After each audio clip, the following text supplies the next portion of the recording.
Thank you. Hey guys, just gonna hit the button here. I'm hitting the got it button.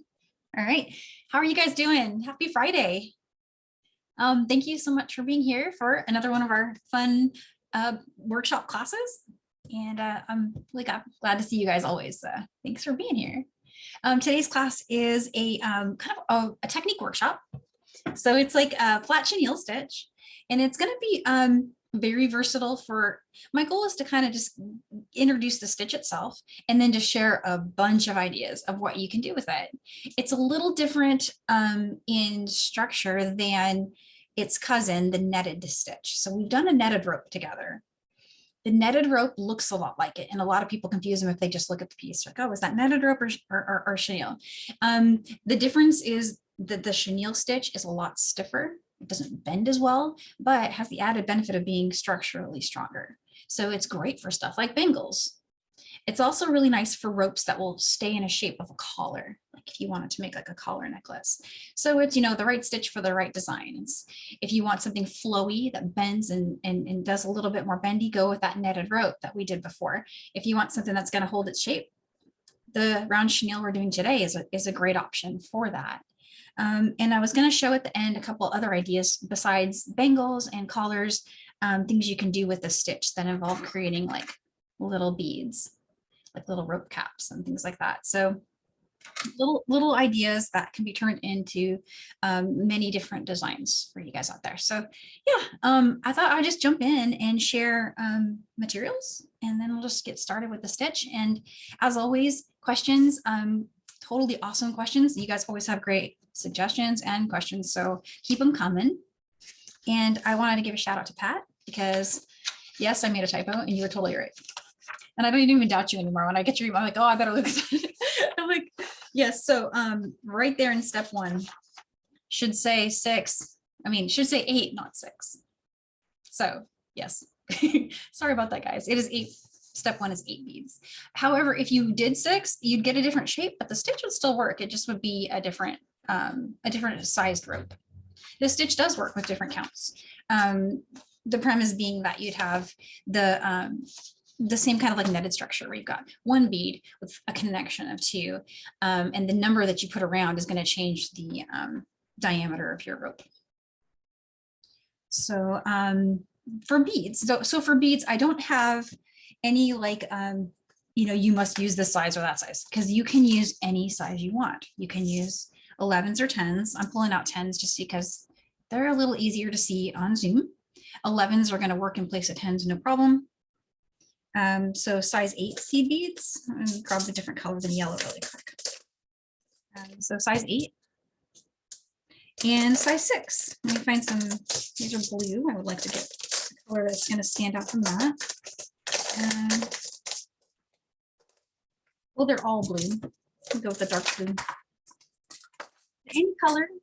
You're not set with, you know, working with any certain color or any kind of style, just whatever you think looks good for your design and you want to pull in. And that's the cool thing about the stitch. And the other awesome thing is that unlike other types of like rope stitches, it's a lot easier to pull in new sizing than, for example, even on things like our herringbone ropes, where you know, you can just start stepping up size. You have to do a lot of kind of finessing with tension when you're changing bead sizes and a lot of other stitches. But in this one, it just happens so naturally and so easily to just switch from big to little and little to big and back and forth. So it's just very cool for that reason. And even though I've only got seed beads on my mat today, another cool thing about this is you can use other types of beads. So think fire polish, pinch beads. I've seen gorgeous ropes like this and round chenille made with drops. So little drop beads in place of the larger 6 just sticking out. That would make it look like almost like little leaves sticking out on a design. So much you can play with there. So many cool things that you can do.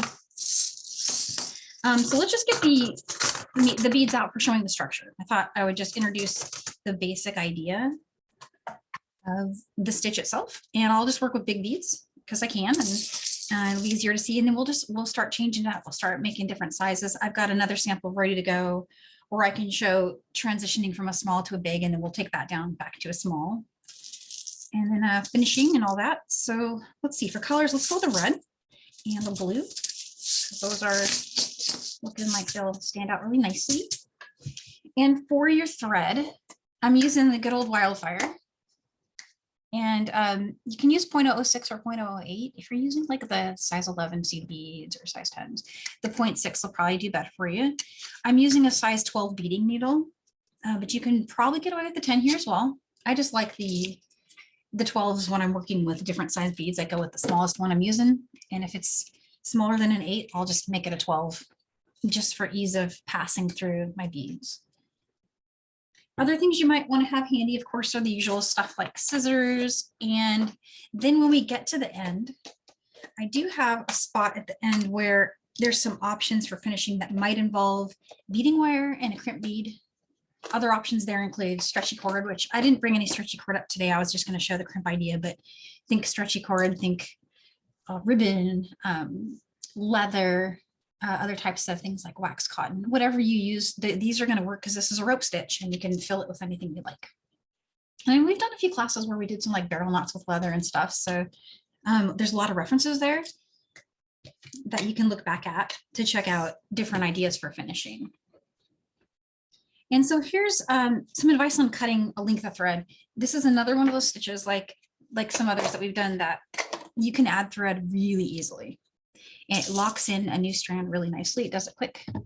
So don't worry about your length. Work with something that is comfortable for your arms so you're not pulling like long strands and worrying about getting knots and stuff like that. And then I just did our usual trick where I flattened the end with pliers. So I just used some chino, square nose, flatten the end of my thread to make it easier to get through my beading needle. And I had this one stuck to my mat, so just grabbing that one. All right, so I'm going to go ahead and work with, I wanted to point out, you can work with the same size beads. You can work with different size beads. And in the original step 1 diagram, I think I was working with a size 10 and a size 10 together in different colors. And so that looks like this. There's some size 10 with size 10. And then here's size 8 with size 10. And then here's size 8 with size 6. So lots of really cool different looks you can get. For making it easier for us to see just getting the structure down, I was thinking I'll pull out 2 size 8s, or I can work with 8s and, well, we'll transition to 8 and 6. Let's do 2 8s for now. These are these changed enough from each other? Yeah, they seem pretty good. Okay, let's do this. Let's do 2 8s to start, even though the diagrams have us doing 10, just so it's a little bit easier to see. And then I do have a sample worked ahead that we can show starting. We can also show starting at 10s too, if you guys want to see that. But it's the same steps, same exact steps that you would use for all of the designs. And then just pick your color A and your color B. Your color A will be the main. So it's the one, to give you an example. Bigger is better, good. Yay, thanks, Carmi. And so I've got gold as my main here. And then here I've got the kind of like brown, iris brown as my main. So whichever one you choose is color A is going to be the color that's seen the most. And then the color B will be your like kind of accent color. So if you're trying to decide between the two, just gives you an idea which one will look like what. So I'm going to go with purple for my main. And so I'm going to pick up 8 of these. There's 4, 5, 6, 7, 8. All right, so you've got the 8 on there. And just leave a good tail. You don't need a whole lot of tail here. It's just going to get woven in for the way we're going to finish it today. If you wanted to do something special, you can give yourself more tail for finishing, but we're going to just weave it in. So I only did, 7 inches or so there. Come back through all those beads again from, from the tail side. And it'll make a little ring. Let's get our ring shape going. And so you'll get, when you get to the spot where the ring's like that, go ahead and just go through one more bead and pull on the tail and the working thread and tighten it into a little ring like that. I'm going to go all the way around again until I'm exiting from the same spot to make it locked in.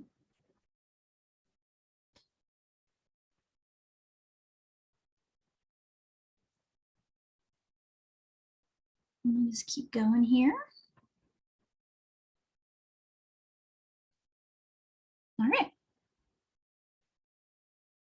And that just makes it so it's a little less loose, but we don't want to knot it or anything, because if you do a knot, there is going to be a little harder to get your accent bead to fit in between the spaces. We want it to have some give to it, but not be like super loose. So the fact that I could, if I needed to, loosen this a little is advantageous, because it's going to force itself to do that as I add beads. And so we've decided just to go with an 8 with an 8. So I'm going to put one bead just anywhere. For this part, doesn't matter, just get a bead in there between two, and then go through 2 more of your main color beads and pick up another accent color, go through 2,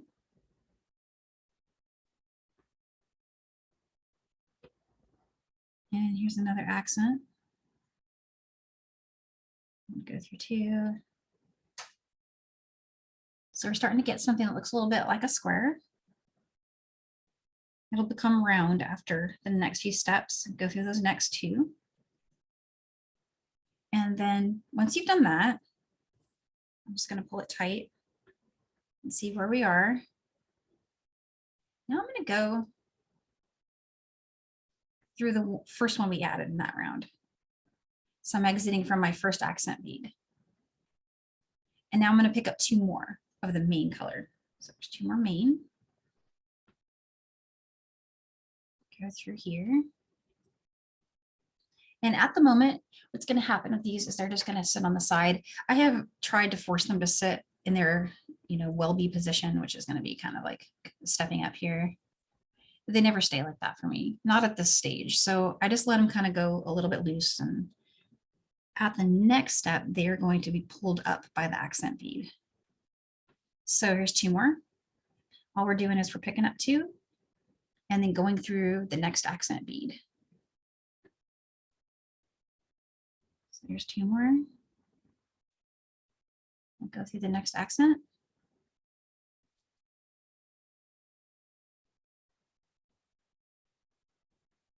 And then 2 more.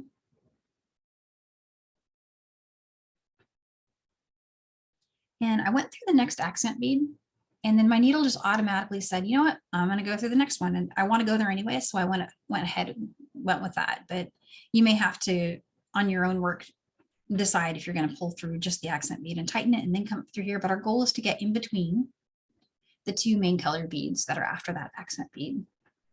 So going through there, and went ahead and just continued on through to that one.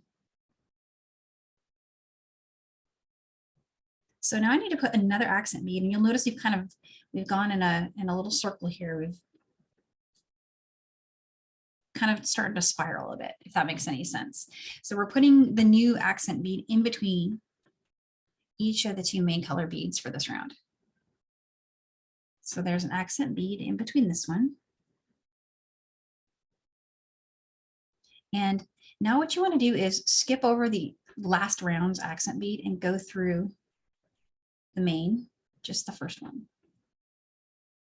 And it might let you do that all in one swoop. And I'll show you what I mean by that on the next one. So picking up an accent bead, going through the next 2 main colors. So there's from the top. And if it doesn't let you go through both, just go through one and then go through the next one.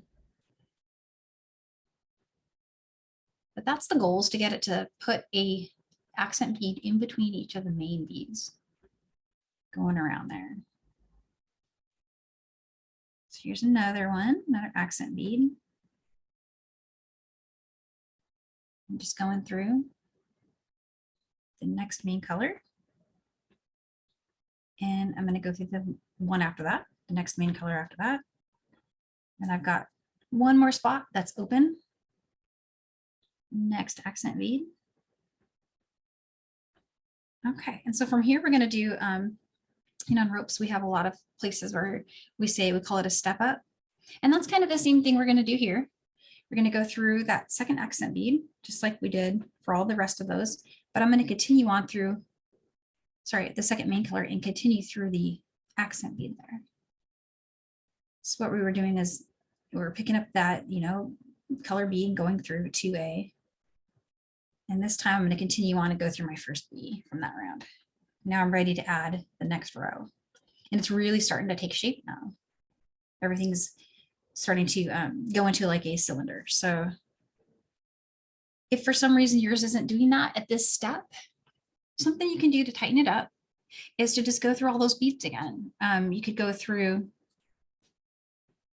this way. So each of the A's and the new accent bead, if you go through all of these again, it will tighten it up a lot and it will actually make them stand up, you know, more in a 3D shape. So try that if you're getting stuck at this step with it being too loose, if that's any problem at all. From here, you're just going to start building, and the building is a repeat of adding 2 A's and then putting a spacer in between each one of color B. So let's do our 2 A's around for this one. There's 2 A's. And this part, I've always found this part of the rope a lot easier than putting the accent bead in, because the needle doesn't have to maneuver at all. The accent bead is just right there. It's kind of acting like a nut bead in peyote almost. Similar in structure, that it's just ready to, they're kind of like in the flat chenille class, we called them goalposts, because that was the step where you were putting 2 in between the goalposts.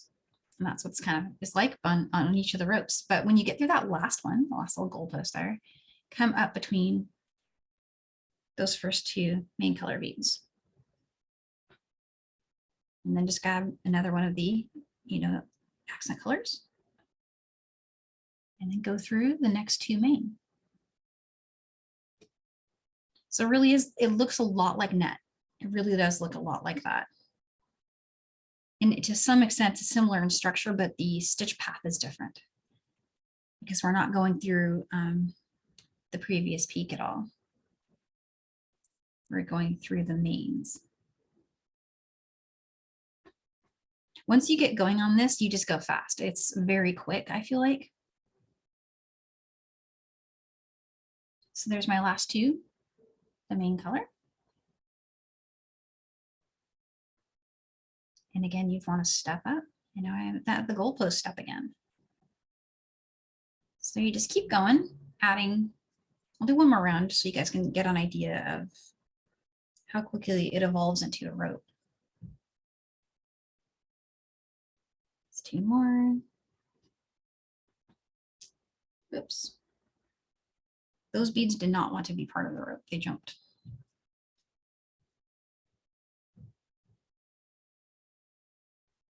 There we go.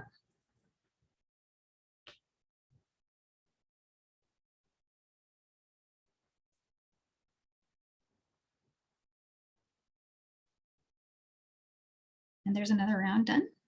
Sometimes there's, I almost did it just now. There is a tendency to miss this bead.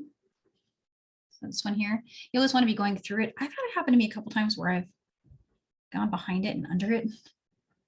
And you won't notice right away. So, you know, just keeping an eye out for that, knowing that it can happen, especially when you get to speed. When you start working at speed, that's when it's going to happen. That's when I tend to do it. And here's my step up into my first accent colors. And there it is. So that's it in a nutshell. That's the entire stitch. And from here on, it's just playing with sizes and ideas and shapes and colors. So I was going to just see, give a few seconds to check in and make sure that this made sense to everybody before I go on. Danielle? Yeah. It's definitely a do-over. A do-over. Okay. Please we'll start again. I think Cindy got lost at 3. Okay. And I was typing something, I got lost at 4. So let's do it again. At 4. Okay, so let's go ahead and remove. I'm just going to cut this and use the thread I've got. And I was wondering, what do we feel about the colors? Is the colors not helping us? Do we want to change any of that?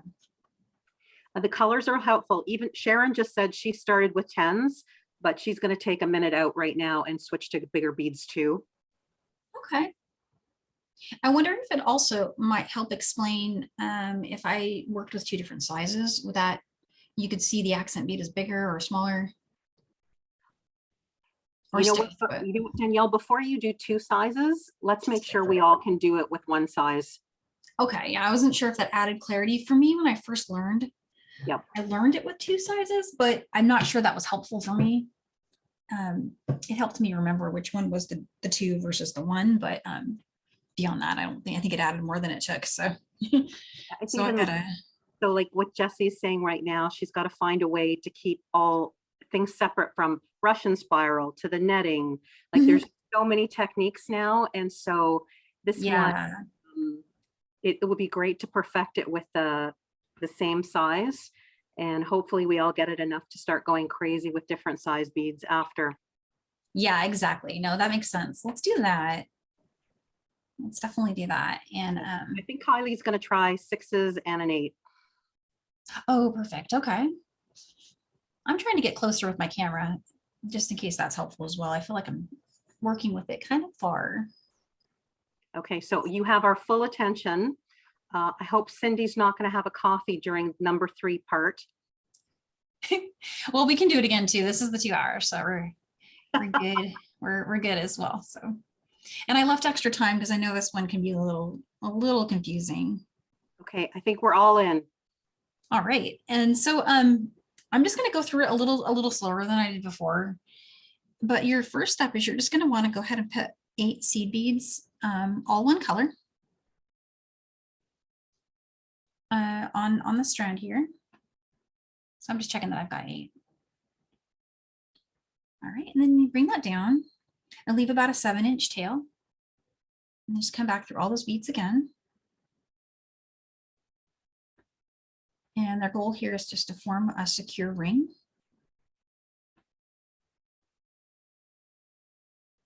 And I went through all the beads again. I'm going back through the first one. And that's to get that ring shape to form. If it's helpful at all to see the ring as a square, feel free to visualize it that way. I wasn't sure how to describe it, but it is kind of, at least at this step, you've got, these are 2 sides, and then those are 2 sides. Kind of see it that way too is helpful. And you can go around again to reinforce. I tend to do that if I'm working with larger beads. If you're working with the 10-0, you may not need to do this going around again thing. It may be tight enough. With 0.06 Wildfire, it might be tight enough for that. But if you're using 8s, you might find it helpful to just loop around one more time so that it's a little tighter. And I went through one more just because it looks a little bit like it wants to have that shape there, the square. So as everyone feels good about that, I'll go ahead and start adding the next row. There's ring 1. And switch colors. And what we're going to do is we're going to put an accent color bead in between every 2 beads going around the whole ring. And so you would want to pick up 1 and then just go through 2. It really helps to work with 2 colors. If you're working with 1 color, it's harder to visualize. You're just relying on the structure. But I'm just picking up 1, going through the next 2.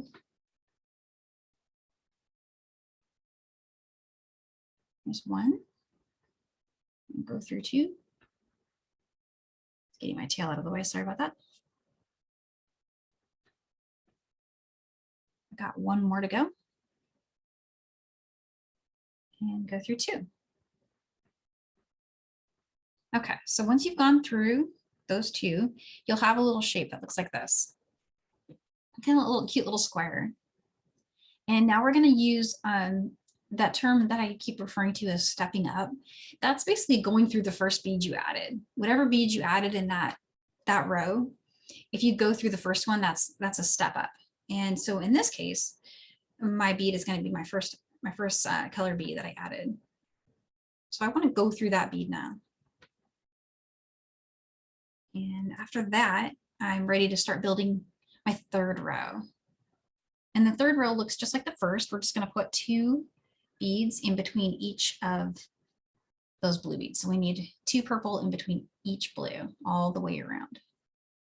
So I'm going to do that exactly, and then I'm going to stop there because after that is where it starts to change. I think that's where I lost people before. So I'll just make sure that that I explained that doubly well. But right now all I'm doing is putting 2 in between each of our blue beads. So here's 2 more. Let's move this one out of the way. The tail always gets in my way, but I need something to weave it into, so that's why it's still there.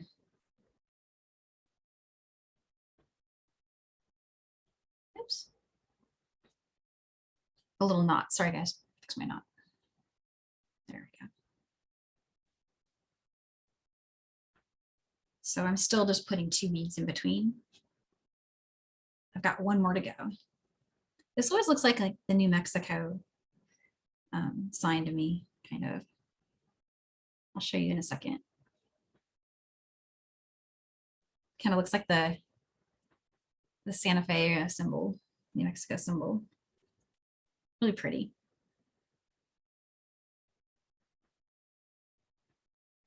All right, and so after you've finished adding all of that, so you've got 2 of the purple beads, it's in between each of the blue ones.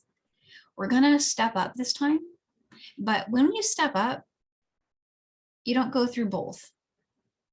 And I think that's something that maybe went wrong before, only going through that first one. So again, just gonna go through the first bead. And it can be counterintuitive because you're thinking, hey, I just need to put a new blue bead on top of my last blue bead. But this one starts to shift. It starts to turn in a spiral. So every time you put a new blue bead in, it's off from the former one by a clock tick. So it's just going around. So here's my new blue bead. And I'm going to go through the next purple bead. And to show you what I mean, it's becoming, if this was north, south, west, and east, it's becoming east. And then we're going to put north, and we're going to put the west and the south over here. Global compass.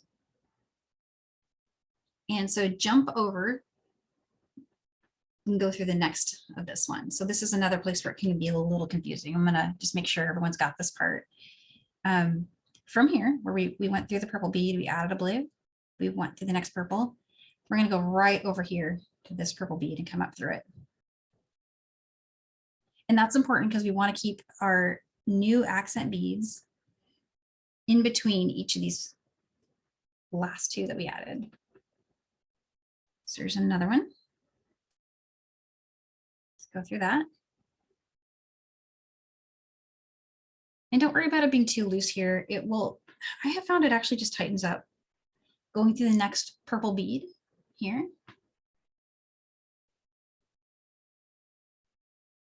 There we go. Here's this one. Going through the next one. And if you can, I find it helpful when I'm trying to go a little faster to go through the next one. But if you're able to do that, go for it. And if not, just go through the one. Pull through, and then on a second pass, just come through this one. Whichever works for you. You can fast through both, or just do it one at a time. Okay, here's my last. Oops, sorry about that. Where was it? Where we were? Here we go. Here's the last one I got to add. The new blue bead. Going through this one. Okay, so let's take a look at where we are. We've got a blue bead in between each of those 2 purple beads that we added in the last round. And I just went through my last purple bead. I need to continue, close that loop, going through this purple bead here, And I want to continue, go up through the next, that first peak bead that we added, the first blue one. That's our step up right there. So again, that was, we added our last blue one. And then I continued on with the next purple and up through that first blue one that we added in this round. And when you do pull tight for that part, it is going to start to do the shape. That cylinder shape it'll start taking form. And you'll get what I was referring to as those gold posts, because the blue bead now is ready to take beads in between. And it's perfect for adding 2 of our main color beads. Just going through that next blue bead there.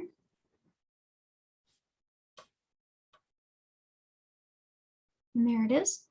And so you see each one, it fits really nicely in between. And this works with different size beads, shockingly. I was surprised that you can do this with the 6/0 in place of the 8/0 that I'm using.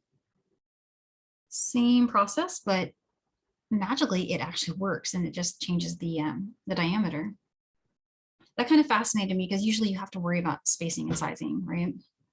And for some reason with the stitch, you don't have as much constraints there, which is a lot of potential, gives you a lot you can work with.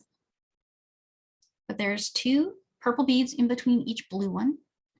And now we have to step up again, because we've gone and finished our round. So I'm going to go up through first purple bead right there. And that's the spot where we're going to add more blue.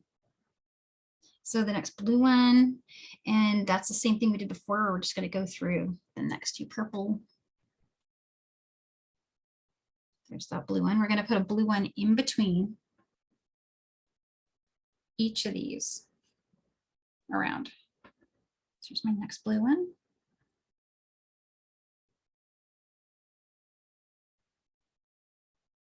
And there's that one.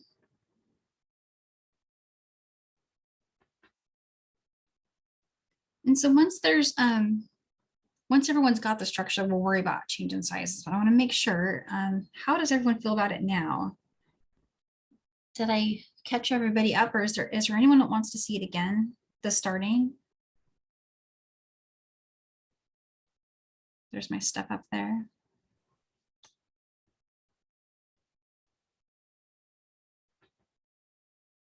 It's a really fun, really strong stitch. Kind of looks like a square, you know, you could think of it like that if it helps. Danielle, a sidebar is good. So Yeah. Are you adding 2 beads, then 1 bead, 2 beads, then 1 bead? Yeah. Yeah, that's what we're doing for this particular variation of chenille. You can change it up, but I tried to keep it to what most other designers do with chenille. I have seen some crazy though, if you guys are interested, where they do change those counts, but this is 2-1, 2-1. Just going all the way around, and it becomes really monotonous. So it's one of those ones where you can podcast and you could do other stuff and listen to stories or whatever, music.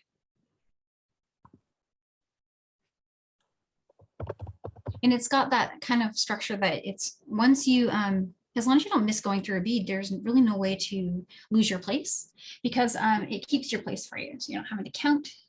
I like not having to count, things where you've got to pay attention to a pattern, and those are wonderful, but they're not everyday things for me. Some days I just want something I can do with my hands without having to math it or use a ruler or a Post-it note or any of that stuff. So this is the stitch for those days. Danielle, I'm glad you started with a bigger bead, because that definitely would have been harder to make my first project with tinier beads. So I'll probably stick to bigger, might even go bigger than this to do well. And sidebar seems good. Okay. I think everyone's kind of excited to see what happens when you do different sizes. With different sizes. So I was curious where to go from here, if I should start changing it up, or if there's just any good ideas out there about, like, is there a different way I can show it that would help click? if there's anyone still struggling with the stitch itself. Because from here, we're changing it up. So I just want to make sure everybody's got the basic down.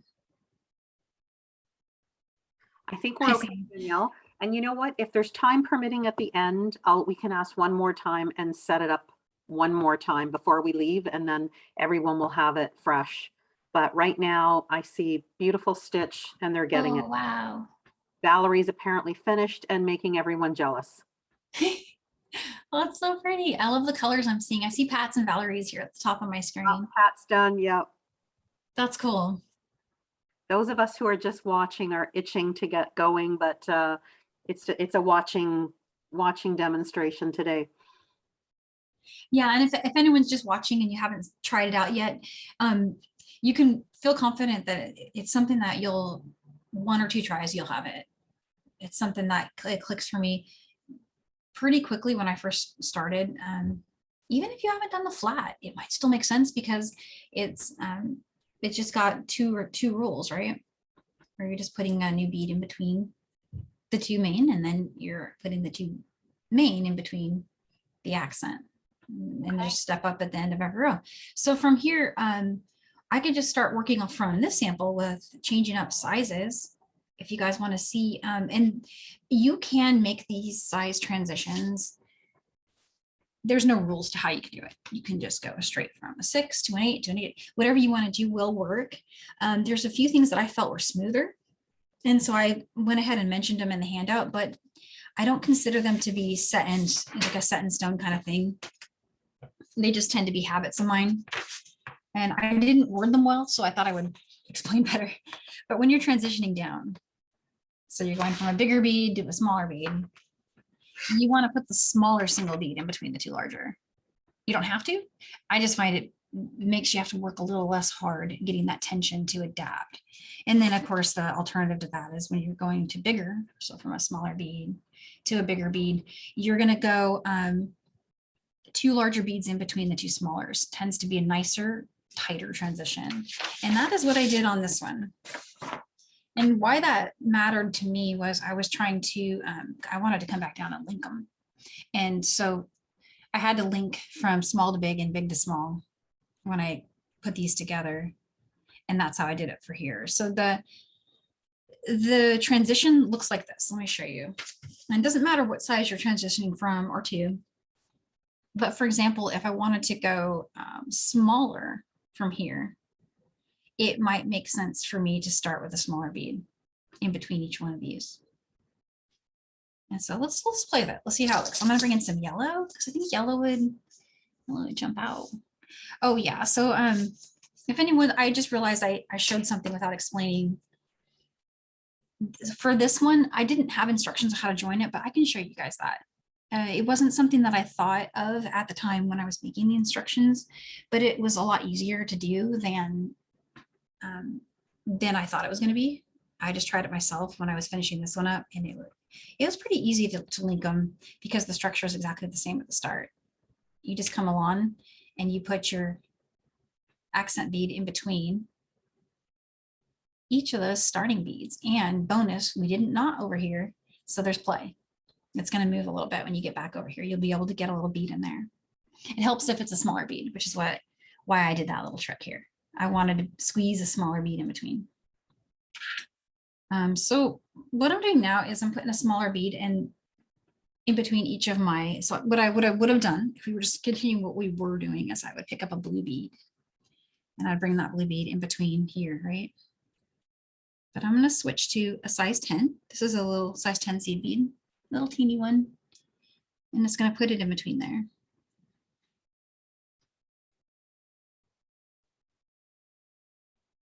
And then go through your next one. And like I was saying before, if you wanted to just go from here to a bigger bead, that'd be fine too. It would be totally fine. Either way is going to work. There's no reason it won't work. I just think it's a little easier on the tension.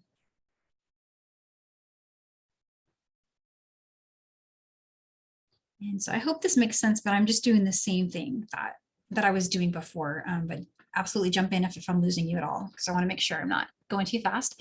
But I'm just putting a little yellow bead, which is my size 10, in between each purple bead, just like before. And then when I get to the end, I want to go through my first purple, and then I want to go through my first yellow that I added. There's my step up. And now I've got these gold posts here.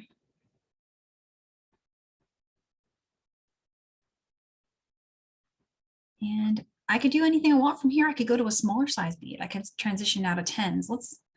Let's play with that. I'm going to get some size 10 in turquoise.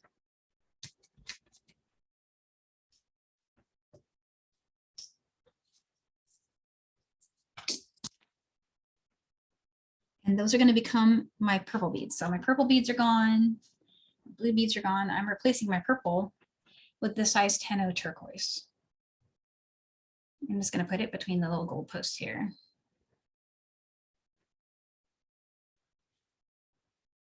And it just does a really nice job of tensioning down. And, you know, you look at it and you're like, that's not going to work. You're not expecting it to work so nicely. And then it does. And it always just kind of, it's interesting to me why this works.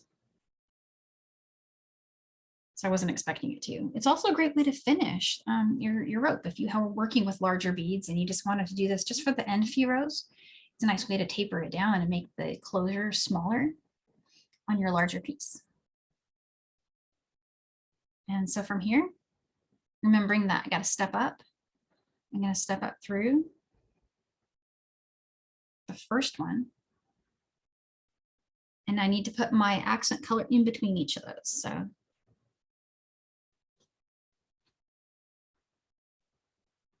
there's that. And then I need to go through my next one.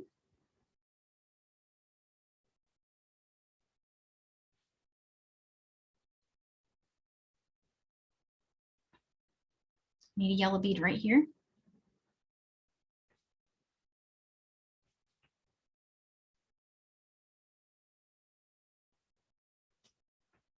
Let me go through the next one over here.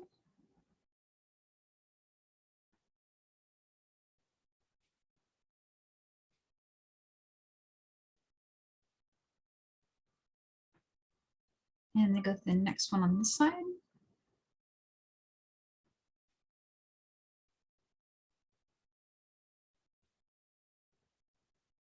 And from here, first one, went all the way around. So you got 4 accent beads, and I just need to step up. So I need to come over here and go through my first,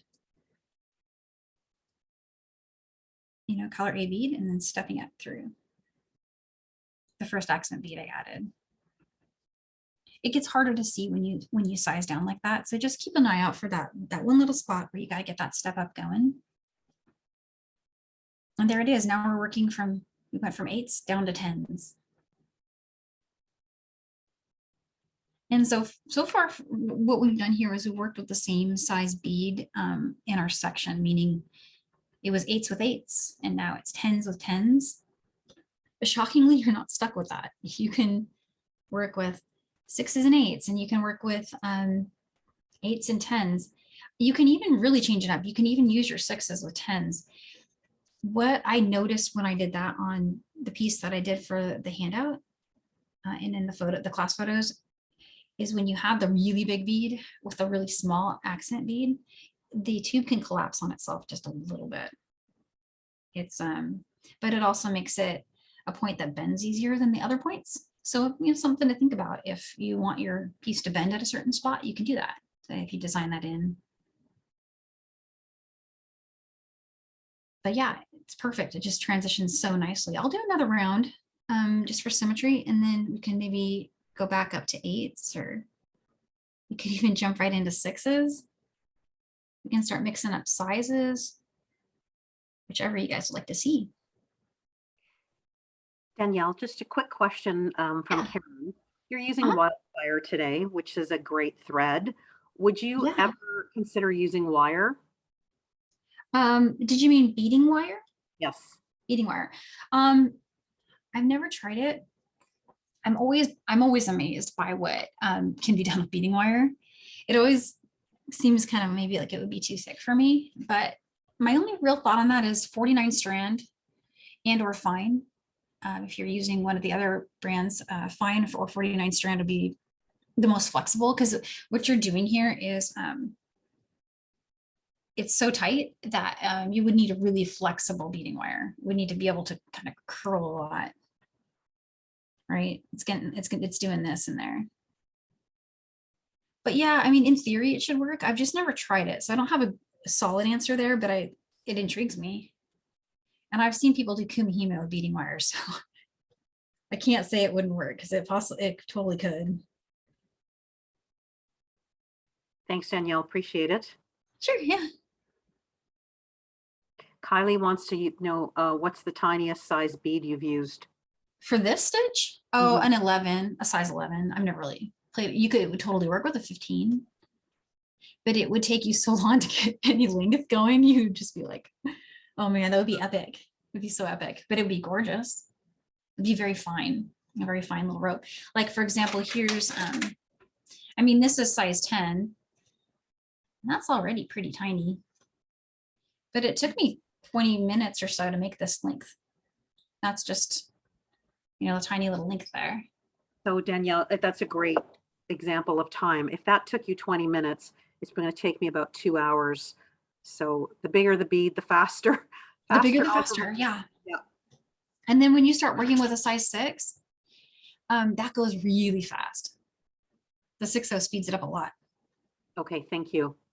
But you know what? Because Kylie asked, I think we should encourage her to try doing the tiniest of tiniest beads and post it. We should send her some Charlottes. Yes. Yeah, that would be so awesome. I'd love to see it. So yeah, I used to work more with 15s because a lot of bead weaving patterns, for some reason, they tend to use them a lot. So I do have quite a good stash of 15s out there. But lately, I think it's just because, you know, the Zoom platform, I want you guys to be able to see it. So I tend to never work with the small ones anymore. They're really pretty and they're really fun. Yeah, I was thinking about, we've got 23 size 10-0s and a lot more 11-0, so plenty of options. Yeah, we seem to have a little bit more 11-0 colors, if I'm remembering correctly. Mm-hmm.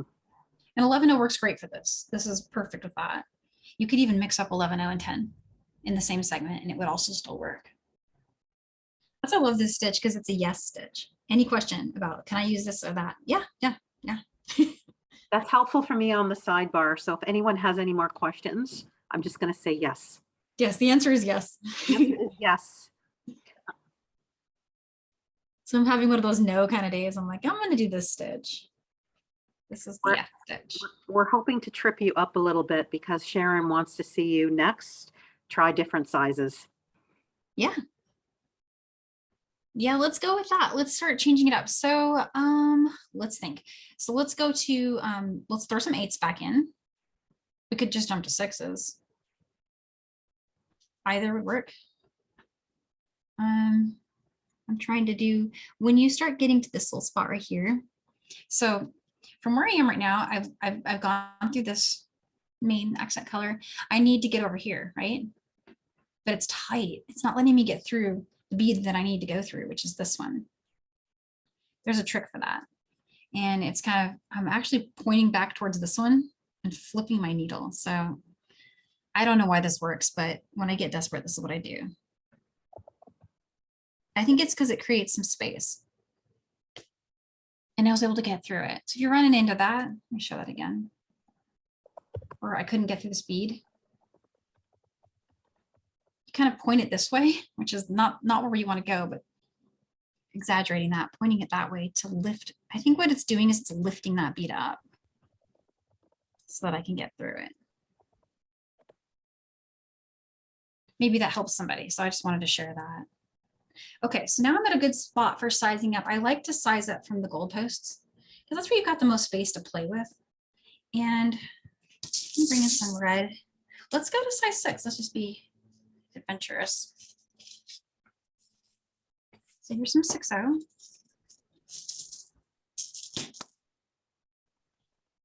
And this is my main, so I'm going to be picking up 2 of them.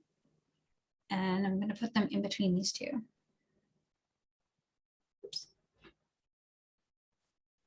and shockingly it fits. Isn't that weird? It's like you wouldn't expect that to work, but it works, and it works really nicely, and it looks cool. And so let's just keep going. And it's a design element that gives you some real options for making things look like different shapes. Like I'm feeling like that looks like a little flower that's growing.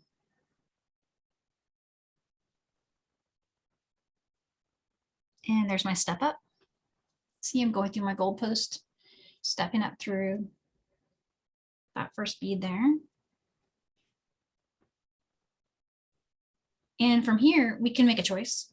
We can keep going with 10s for our accent bead, or we can make it an 8. We can make it another 6. You have a request for a 6. 6? Okay, let's switch colors on that 6. Let's pull yellow 6 in.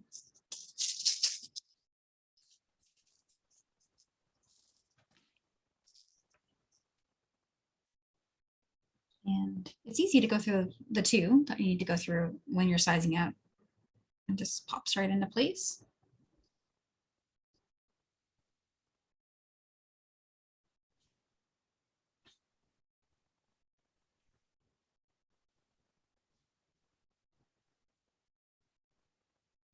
And so here's you're going to see me do a step up here really quick. Going through those 2. Here's our stepping up. Let's get our 2 new main color. And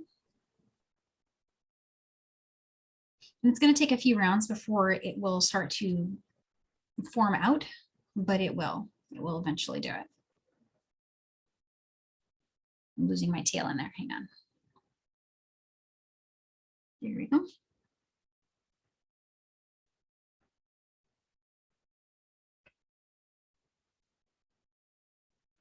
How cute is that? It's the neatest looking little thing. You can make a crazy rope and it would just be all stream of consciousness. Use up whatever beads you've got, all of that.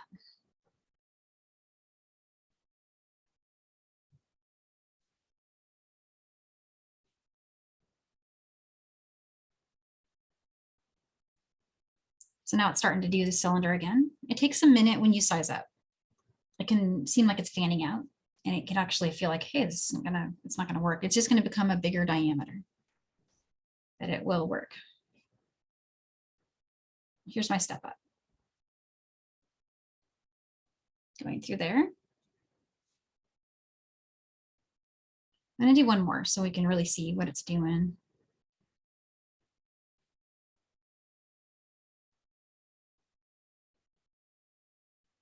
So that's a pretty abrupt transition to go from a small, like a 10, 11, 10, all the way to a 6 without putting any 8s in between.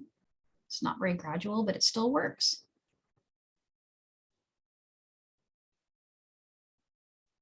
It definitely has its potential though. Danielle, we're all seeing mushrooms. Yeah. Yeah, I think for Joan Bead, we did one. We did a little mushroom, and it was a peyote stitch that I did, but I pulled in some of this concept. And I think the only reason I did peyote is because I needed to increase, but I haven't experimented with this yet, but I have a feeling that there's a couple ways you could do an increase with this, meaning you could increase the number of rounds from like 4 to 5 and back down again. But I haven't played with it yet, but if I do, I'll share it. It's just a thought I was having. But yeah, so from here you could just keep going. You could add a different, another mix up of shapes. You could do something that I noticed looks really cute is what I did here is the 6080 combination. It's kind of neat. This is 8010. So size 8 beads with size 10 beads in between for the accent. The smaller bead is my accent bead in both cases, but that's not a requirement either. I just find that the tension easier when the larger bead is the main. But it's just something to play with, and see what you like. And it's so much cooler. Even visualizing it as like a bead itself. So we've been kind of focusing on making it into a rope, but also makes really great beads because it's so strong. You can do this. My goal for this one, let me show you my dream for this guy. I want to make 2 more. So I only got this far with the 2, but I want to make 2 more so that I've got 4. And I want to put stretchy cord in it And I want to use these beads. I thought that would be cute. So it would hide my knot. And it would look kind of like that, I guess. But with 4. And so I'm thinking 2, maybe 3 of the little tiger's eyes going around. And you know, it would even be cute just as a single. So picturing it kind of like that. Just as like a single bead around.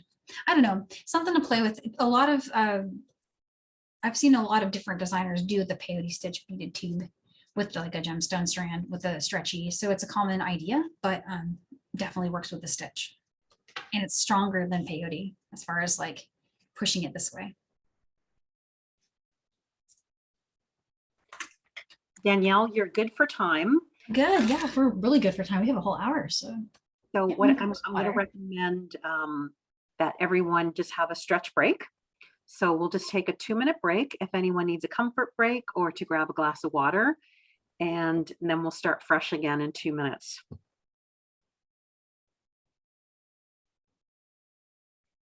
Sounds good.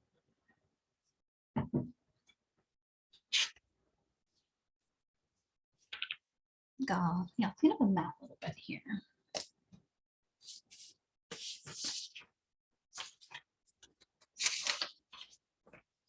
Danielle, watching you make all the transitions was great. Yeah. Definitely, I think for anybody that's going to stick with the size, it's going to be really important to show them how to finish. Yeah, and finishing is so easy. It's a super easy. I've got this one here. I thought I might bring it out. Let me scoop these other beads off the mat really quick.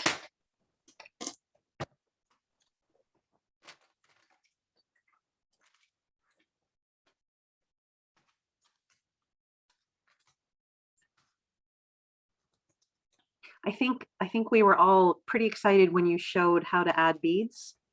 I just watched Valerie. I think she probably exploded with ideas in that moment too. And oh, yay.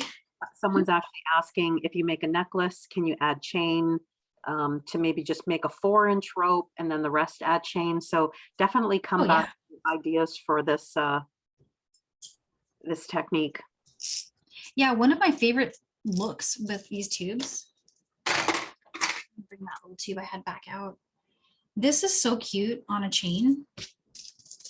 And if you put, I would make it maybe a smidge longer. It does bend. So it's going to do a little bending thing there. The longer it is, the more it'll bend. And chain coming through it is a very neat look. Just really stylish with or without beads on the chain. Yeah, and another thing that's cool about this is you can make a bunch of them and it can be interchangeable because it'll, yeah, and in some cases be big enough to slide over the chain itself at the end that doesn't have a clasp on it. So you could have, like an interchangeable design. It's a little like kind of like more of a fine cable chain. That would work great. Even Paul is already saying it'd be great as a leather slider. Leather slider, excellent. Yeah, with buttons. You could put a bunch of them on, large whole gemstone bead in between each one. All those ideas work so great. I like the idea of the leather because you can do the button. You can maybe get 2 strands through it. And so that's another really cool idea. But yeah, there's just no limit to what you can do with a stitch, which is why I was so drawn to it. And when I first learned it, I think I might have made like 4 or 5 pieces just in a couple of days with the same stitch, just because every time I was working on something, I would think of something else that I wanted to do. And it grew and it grew and it became some more stuff. It does. It always does. It always does. So Danielle, did you give yourself a glass of water? Did you bring a glass of water for yourself? Oh yeah, I just had some. Okay. So we'll be good to start anytime you're ready. Yeah, I was gonna make let's see, I was gonna show finishing it the classic way, which is just finishing the end. So taking each of these ends. So here's one that I started. It's all just one size, but I was going to show how to close off an end, because that's really, once you know how to do that, you can create any of the designs shown here. And Danielle, this is perfect because on step 6 in your instructions, you did the round circle with 6 beads instead of 8. On step 6, let me take a quick look at that.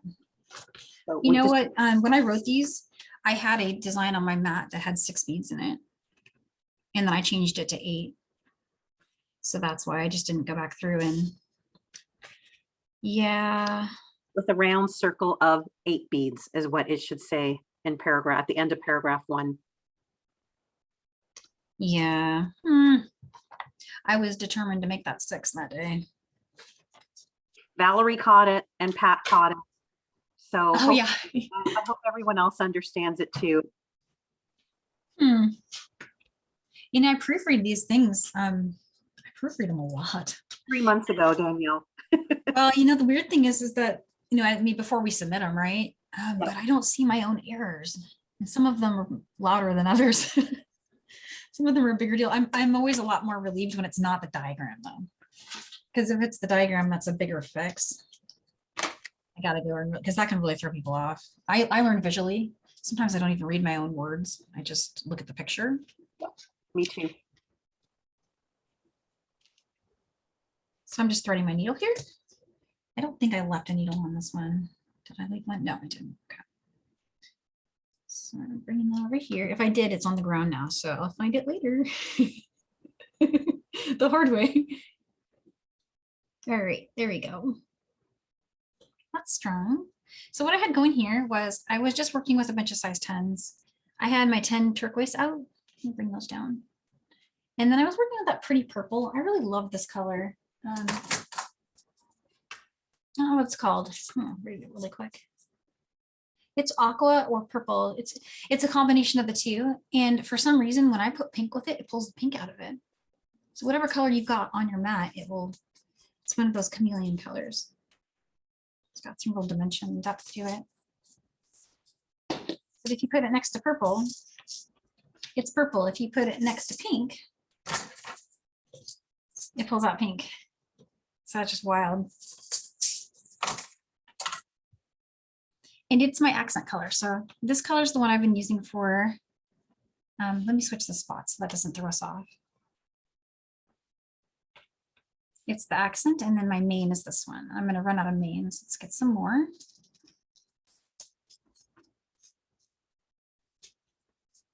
Okay. So depending on what length you're going for, this one obviously isn't very long, but I had just had it, you know, kind of pre-worked ahead. I'm going to do one round, just recap where we were. So here's my accent bead.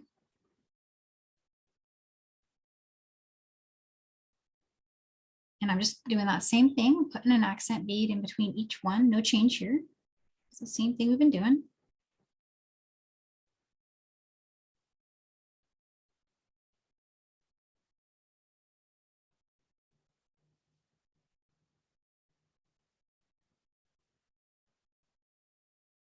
Oops, there we go.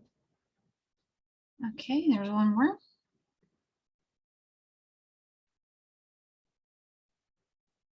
And this is that next spot where I got to come up through that little step up there. Okay, and so this next round will be my last round. You want to end on one of the rounds where you've got 2 beads going. So end on a 2 bead round. There's 2.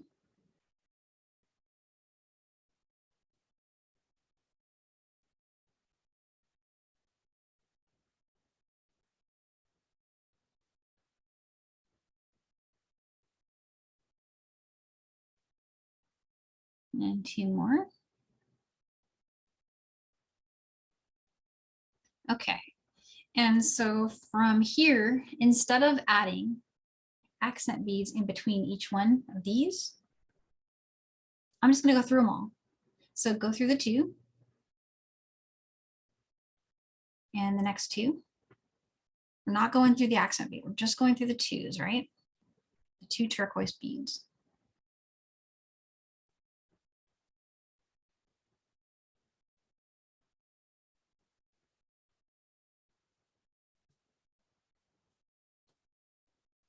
And do it a couple times, you know, go through around maybe one more time. Because this is how you can make that end tighter, finishing it down. And every time you go through, it'll get a little stronger.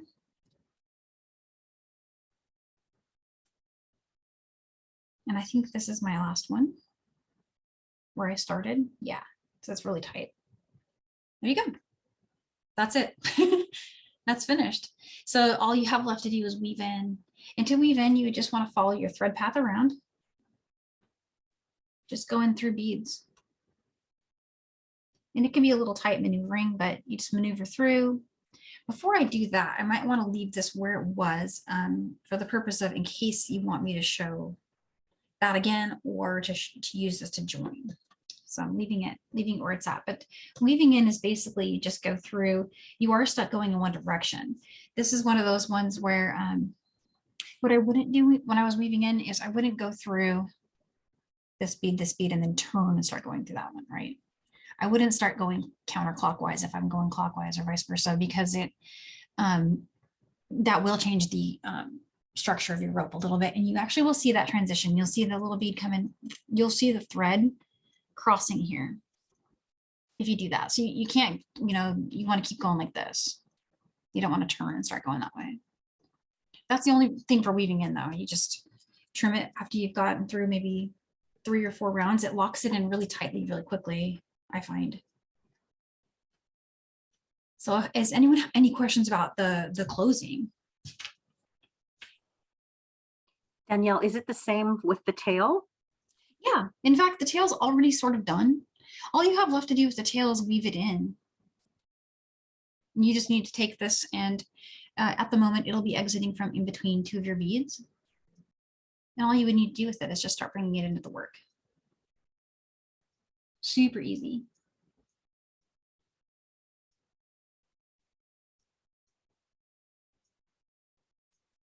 So Danielle, I'm just noticing, Amanda, this is the one project you've presented where you haven't actually showed any findings. Yeah, you don't need them. No findings. Unless you want to. You can use findings if you'd like to, but and I think in the handout I hollered about some 2x2 crimps and maybe a bead stringing wire, which is how I thought finishing it.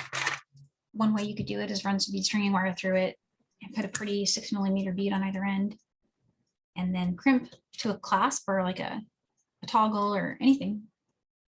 But you don't have to. You could even make it so long that it could just join and go over your head. And of course, as a bangle, as we were showing earlier, as a beaded tube, anything. Okay, so then Danielle, I think there's no comments about what you just did, but if you didn't make the long rope, how do you attach those 2 ends? So to join the 2 ends together, a little tricky, but not super tricky. Basically what you're going to want to do is you're going to want to take and put an accent bead in between. And then you would, from over here, what I would need is a goalpost bead and connect them. So I thought maybe we would join one of these. If that works, I could take these and join them and show that. Yes. So what I would like to do, I've got a little more thread to work with on this side. I want to go undo some of my tightening over here. I'm going to go back through. If it'll let me, I'm hoping it will. If it won't, then you guys get to see adding thread.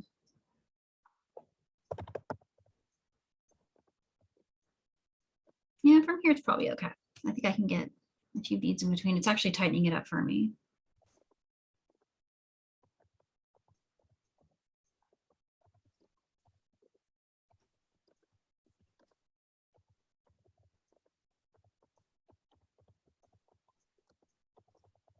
These are less forgiving for weaving out if you're trying to get your thread back out. That's why weaving in is so tight and so good on these on this stitch. So from here, what I want to do is I want to connect that to that. And the first thing I'm noticing is that I've got main color, so 2 beads here, and main color 2 beads here. So all I need to do is get these guys to share a connecting bead, and it can be either size. But what I might do is go with a smaller one. And the reason I might go with a smaller one is so I have an easier time, just because this is really tight, because I went around in a couple circles through it. So I'm going to go smaller only for that reason, but you could go bigger if you wanted to. So let me go back through this bead. Let's get an accent bead. And I'm going to go around. So all you're going to see me do right now is the kind of the standard thing, right? We're just putting an accent bead in between each of the two main. Same story.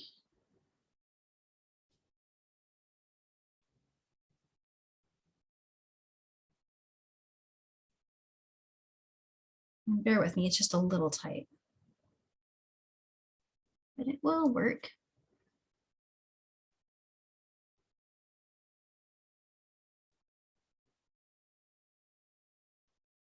Sometimes I'll go through 2 beads because that's the path of least resistance, and then just back out of the one I didn't mean to go through.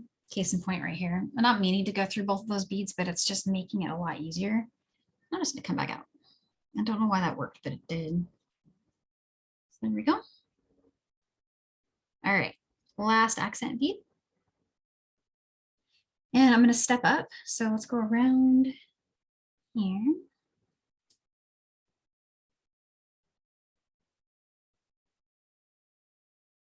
Pretty tight, but it's working. I have a lot of passes through that 10.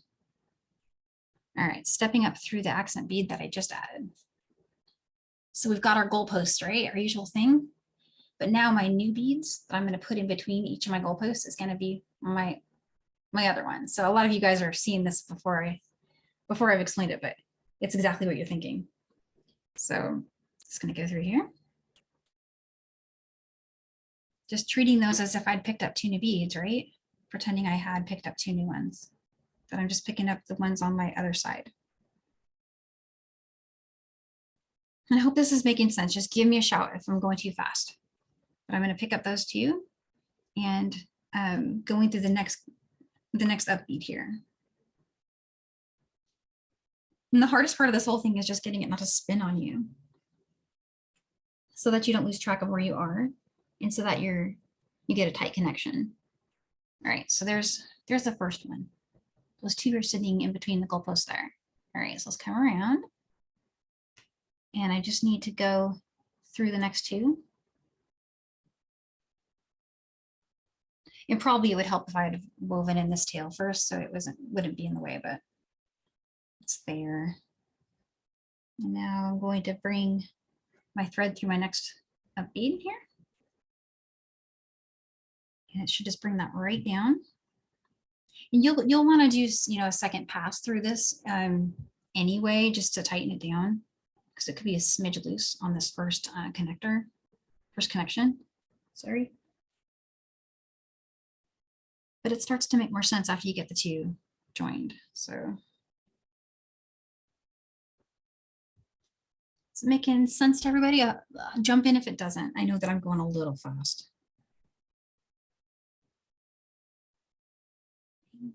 These 2, I find it easier to join from the goalposts than to join the other way, meaning adding an accent bead on top of, if that makes sense, because it just seems to fit a little better for me when I do it that way. But it certainly works with the opposite type of connection, if that makes any sense. So if, for example, if you were trying to have adding an accent bead as being how you joined it, that would work. It's just a little harder. Yeah. That's pretty much it. And then we just reinforce it. So I'm gonna keep going. Let's go around here.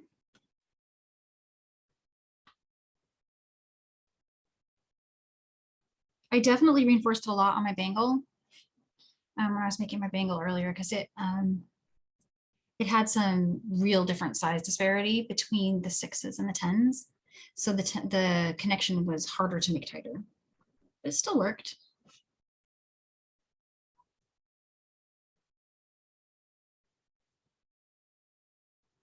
Yeah. So there's connecting.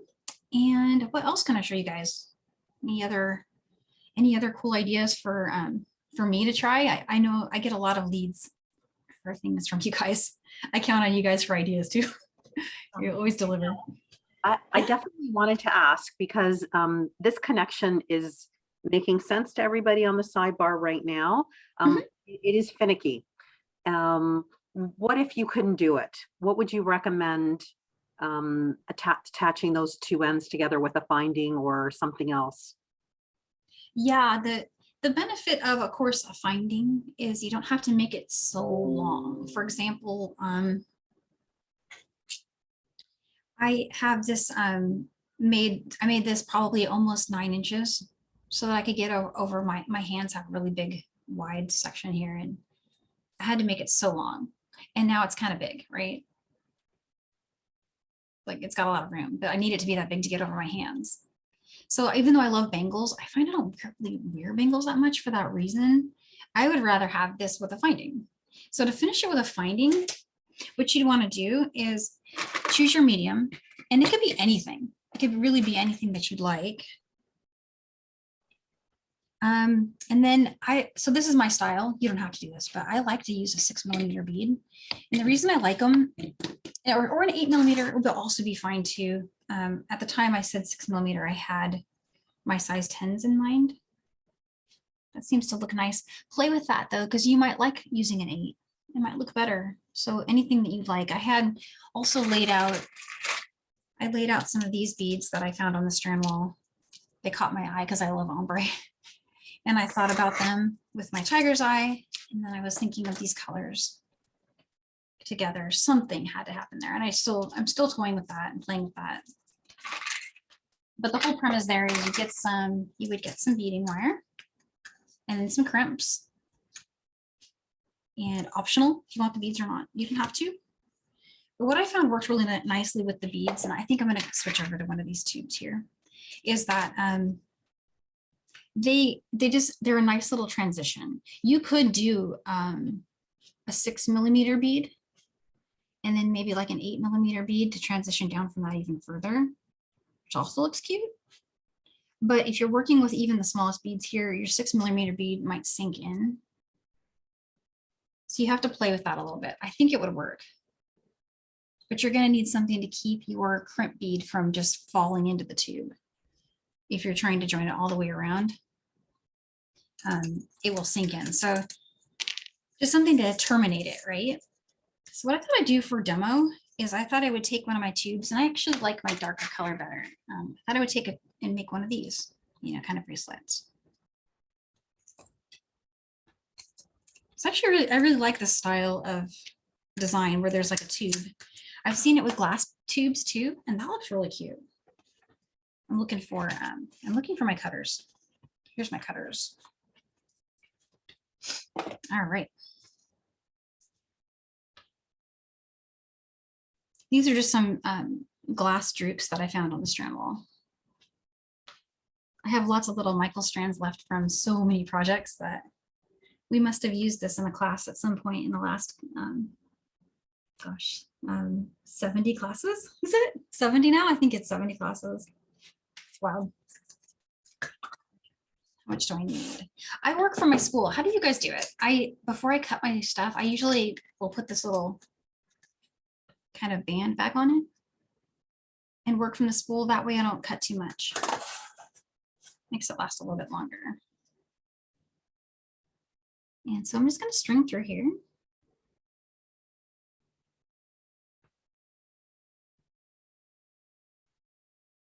Now, if you're working with a really long one, you'll run into the issue of trying to get your beading wire and or whatever medium you're using. You're going to be trying to get that through a longer tube is definitely tricky. When I was doing the class sample, it was super long. It's up in Toronto now, so I don't have it with me to show, but this took me probably, I don't know, maybe even like 7-10 days working on and off to finish. So, it was kind of an epic one. There's more up here that you can't see, but I finished it with beading wire inside. And the way I got it through was I used one of those little like, kind of like when you're putting a zipper through, what is it called? Drawstring through a hoodie. It's like kind of like that. That's what I used. But you could also just use a straw, especially if it's like a bracelet length, a straw would work. We've done that for some of our other ropes. But this is just one of many ways you could finish it with beading wire. I'm going to string beads along. And then there's the design choice of, do you want to put your clasp over here at the end with your beads, kind of coming around, beads on the side, beads on that side, and a clasp here, or did you want to put your clasp over here? You can do that too. And if it was a super long rope, what I would do is I would just leave a bead, crimp, go through and around, bead, and another crimp in my clasp. But I thought this was cute to see, so let me just go with it.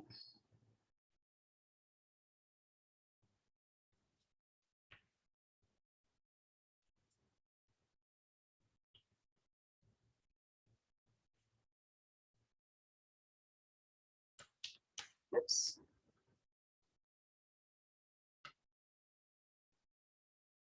All right, how many length here?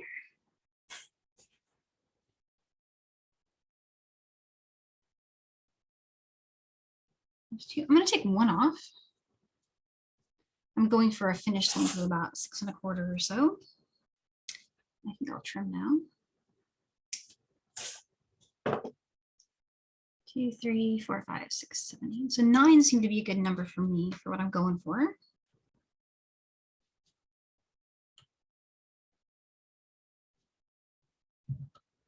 These are kind of like a purple color. Maybe like a tanzanite even.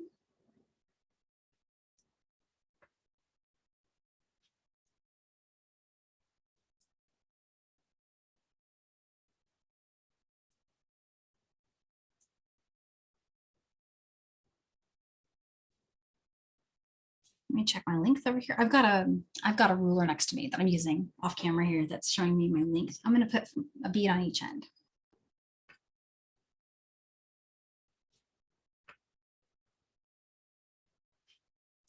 All right. And now it's just as simple as, just doing a regular crimp and finishing it. So I'm going to bring out 2 crimp beads.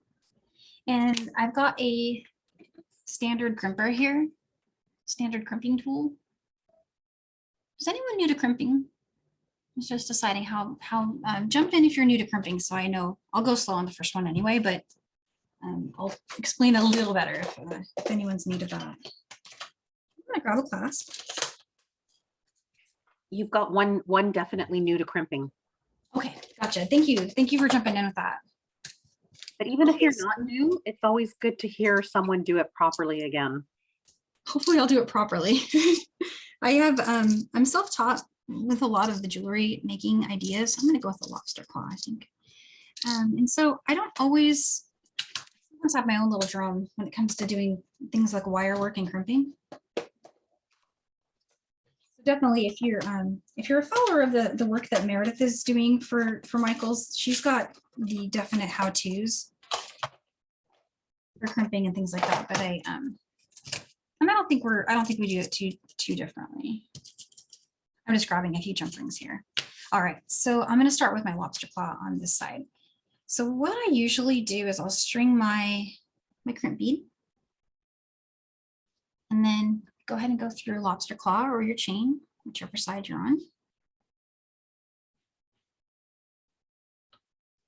And so there's my crimp bead and my lobster claw. This is the end of the wire here.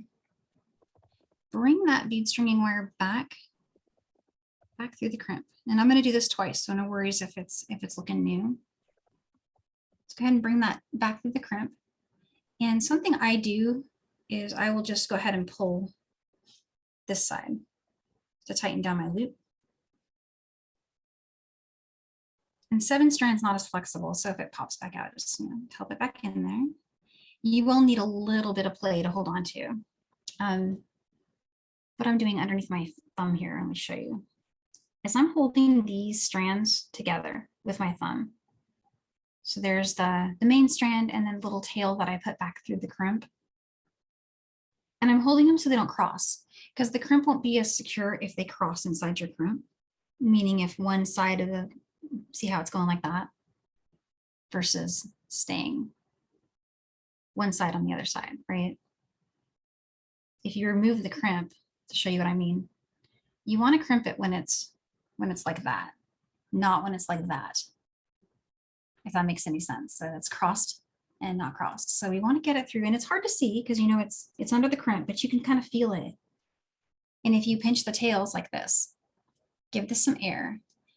When you crimp, this is going to get tighter. So make sure that the lobster claw can move freely over here. And you just want to get your crimp. And the way that the tool is set up is there's an inside bite and an outside bite.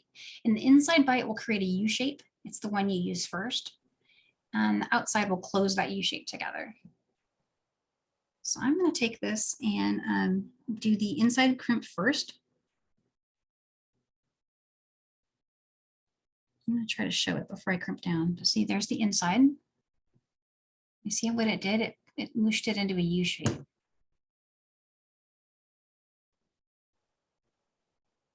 And then you just take the outside one and close it up.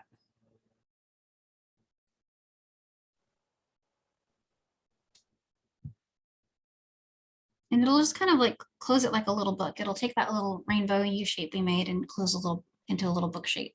Some people like to put crimp covers over it. That's a really great practice too. You can do that. And then I like to tuck my tail into the beads. Some people will trim it here, the tail being this little part. I usually just push it into at least one bead, maybe trim it above that bead, but these are pretty big holes, so it hides it nicely. So I'm not going to worry about it. Come over here to this side. I'm going to build myself a chain really quick.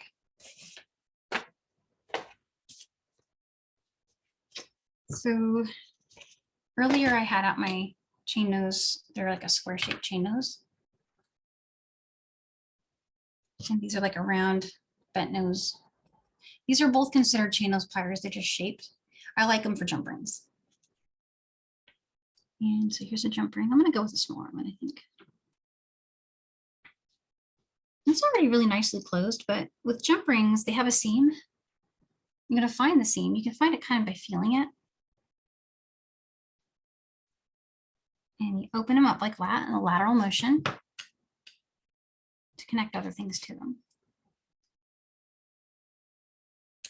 And that little clicking sound lets you know you have a good contact, a good connection. And I'm going to close this one because it's open. One more.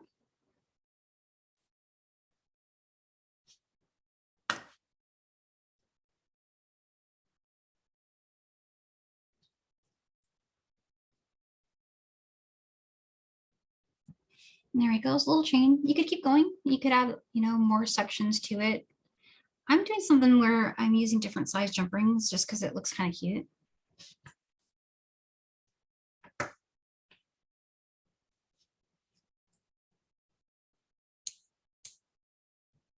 And with a small one.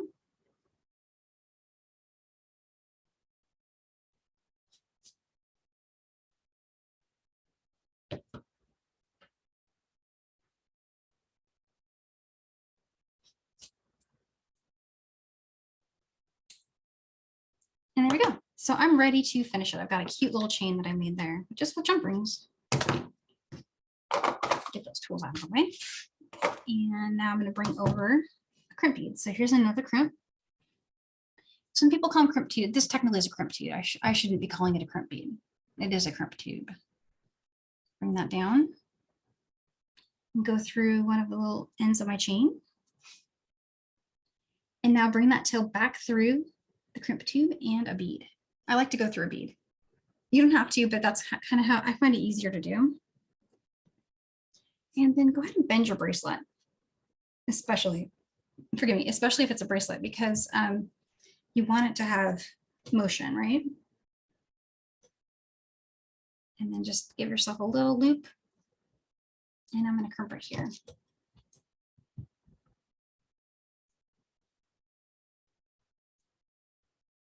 So that was the inside. And there's the outside. And then go ahead and get your cutters and trim here.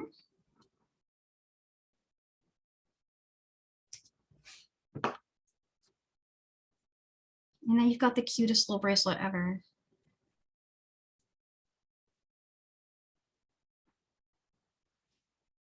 So there's one way you could do it. One way you could finish it. And then play with your bead sizes and decide what you like the look of. So I find sometimes like a spacer bead might even help, maybe like a disc spacer or a heishi after this one that kind of transitions it down.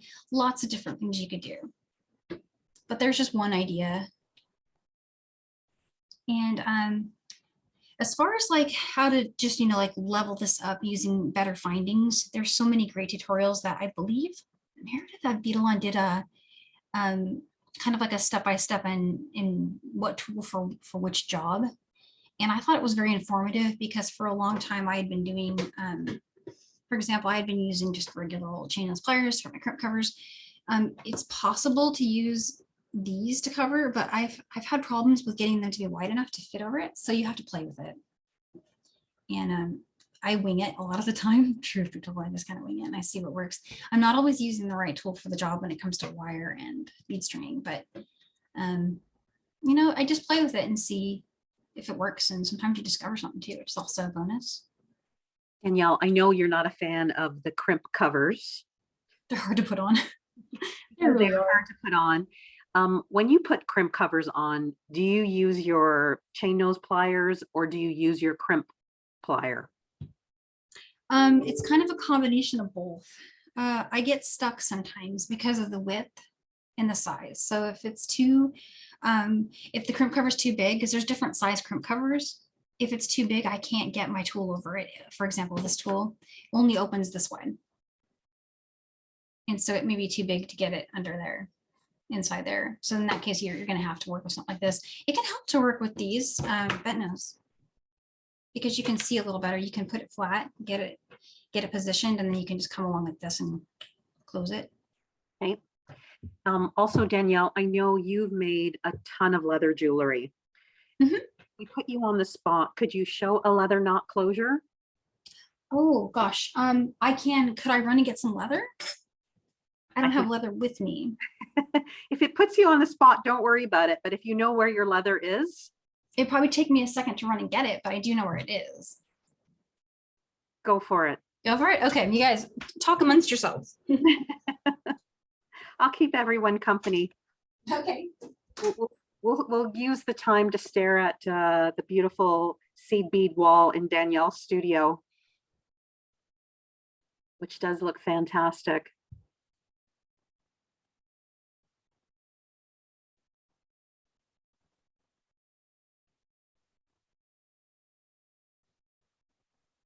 I want to let everybody know today that Danielle's kids are also home, so they're being remarkably quiet and good.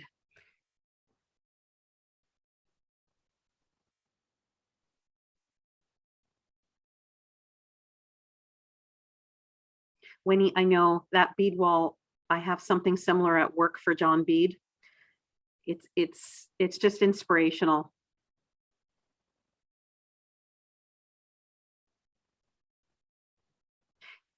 Hi, Cindy. Yes, the kids' toys are out. The room's been cleaned. Okay, I got it. Danielle, I found some leather. Leather cording has always been one of your favorites, right? For your style of jewelry making. I do like it. I do like it a lot. It's really fun. It's versatile, right? So I'm happy you can show this because again, you've just shown us a really complicated way to make a bead component. Mm-hmm. We may not all want to make a big long necklace. Yeah, I feel that. There are a couple people that I hope this would be something they would consider selling or putting into their booths if they're doing any shows this summer, and they can make a smaller section like this and turn it into a leather bracelet pretty quickly. Yeah, and it's always in style.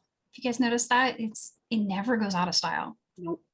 The seasons come and go and fads change, colors change, and leather seems to kind of just weather everything. It's always there. So it's a good investment. And one of the reasons you'll see me use it a lot is I get big spools of it. Michael's has those really big spools now. And you can get them in different sizes. Like they have 1 millimeter, 1.5 millimeter. My go-to tends to be the 1.5 millimeter size. I find it to be the most versatile. It goes through most of my rope designs. And it also is really nice with when you're making like a leather button closure. It seems to be like the happy medium size. That said, I love all leather, so anything really works. But what I did here is I was just thinking I'd just do a little, what do you think of like a little bracelet like that? Yes. Yeah, so a barrel knot. Try a barrel knot. Barrel knot. All right, let's do it.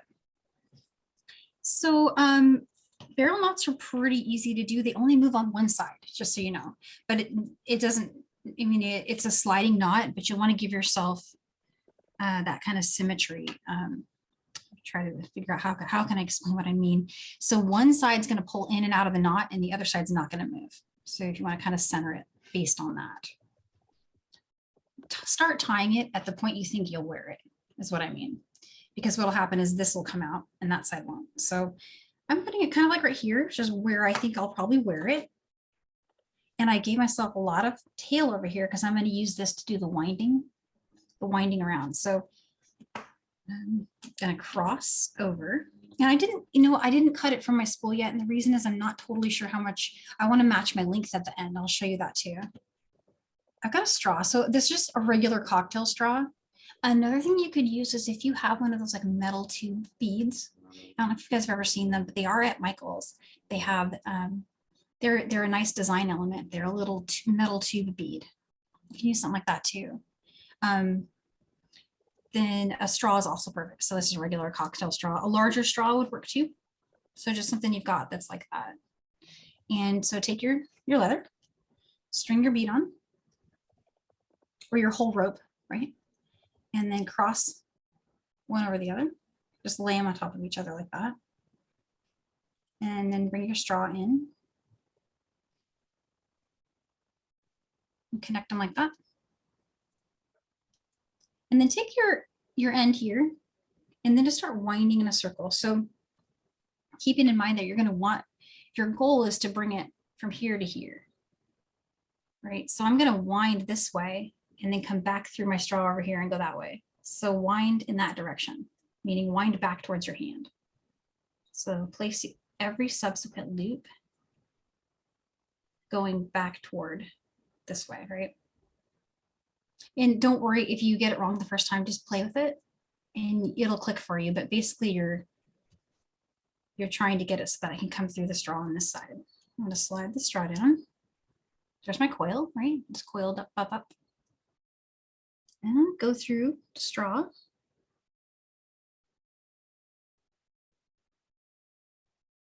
And bring that through. And the straw, it's really long. So just, give your coil some support while you remove the straw. And then take that little tail we made and pull it. And you get this really cute, like little barrel knot. It does take some practice. I'm not gonna lie. It's something you have to play with a little bit. You're gonna want to play with it and see, how many loops do I like? I made 4 there. That's what 4 will look like for you. But so what I meant by only one side moves, the side that's gonna move is gonna be this one, right? So it'll get bigger and bigger. And then you can tighten it down. Let me, there we go.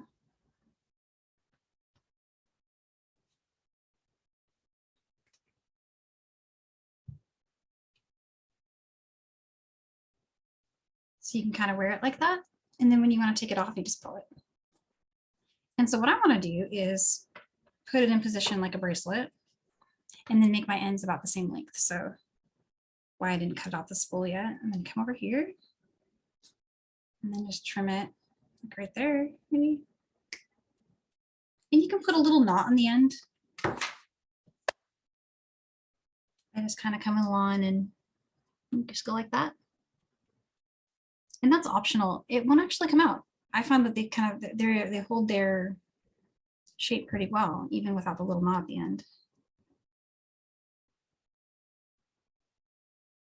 But it gives you something to hold on to, so it does kind of help a little bit.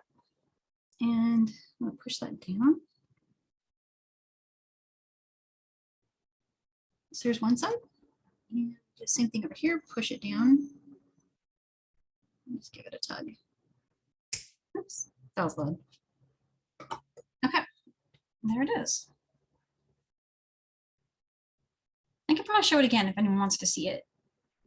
If that was, I know I went a little fast there, but it's kind of, it's kind of a practice thing. Like you can see it over and over again. And then really the moment it happens is when you try it a couple times, you're like, oh yeah, and then you've got it. It's one of those things you just remember. So it sticks with you. And then you've got this great idea, this tool for how to finish lots of different things, lots of different types of jewelry. Yeah. So I don't know, Carmi, what do you think? I've got more leather. If anyone wants to see that again, I've got another spool here. Danielle, you're doing really great for time. I'm gonna ask everybody who's in the class. We've got we could have 20 minutes left. Yeah. How are you feeling about number one? Did you understand the technique today? So I'm just gonna see everybody. Anybody who has their camera on, I can actually see you. Okay, so we definitely understand. I can't wait to try it. So you've got the chenille stitch. Oh, yay. Tracy, holy, that's a big piece done already. Wow. Yeah, okay. I'm gonna switch my gallery view so I can see you guys. I can only see the top of the screen here. Pat, I see Pat's got a size transition. Big size transition. Valerie, that color. I see Kylie's. Oh my gosh, hers is done. Kylie. No wonder you need to know how to finish it. I see Cindy's. Cindy's got a size transition going there. That's cool looking. This is my favorite part of the class. Yeah, mine too. Okay, so it is a small class, and I hope I've been able to answer every single question on the sidebar. We got the leather knot in, which was extra. Danielle, just to wrap up the class today, is there any other way you would close this? Have you done any other way of sharing this chenille stitch in a piece of jewelry?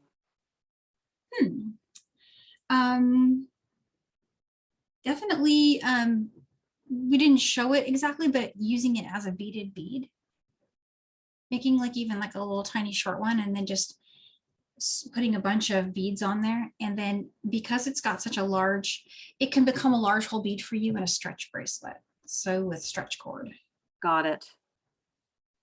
As soon as you said that, I just thought, okay, I'd make a teeny tiny one and then 2 beads, and then we could use wire to definitely attach it really quickly.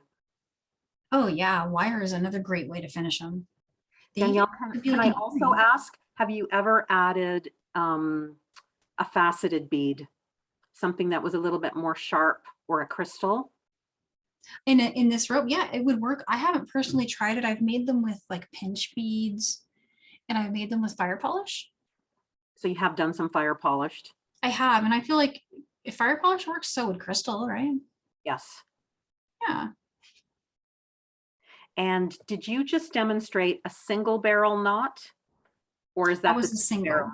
2 barrel? Yeah, no. So what you see a lot of people do on like necklaces, for example, so that you can take both sides and pull, is they will put they'll put 2 barrel knots. They'll do one on one side and one on the other, and that way you can both sides have some give, and then when they're pulled apart and vice versa, the 2 knots will reach a point where they touch and then separate.